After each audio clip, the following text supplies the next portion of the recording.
Hello नमस्कार मित्रांनो, स्वागत आहे तुमचं नीरा ॲग्रो फार्म आमच्या यूट्यूब चॅनलवरती। तर तुम्ही पाहू शकता मित्रांनो, आपल्यासमोर बांबूचा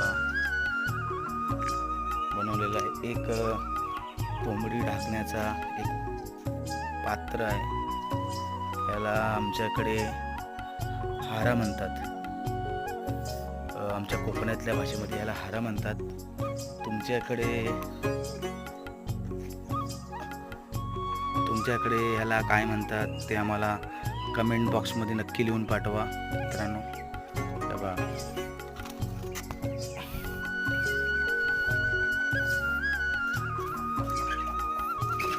हा या पद्धतीचा असतो पूर्ण। आत्ताच नवीन घेतलेला आहे मी वळून। तर मित्रांनो, असेच नवनवीन व्हिडिओ पाहण्यासाठी आमच्या चॅनल लाईक करा, शेअर करा आणि सबस्क्राईब करा।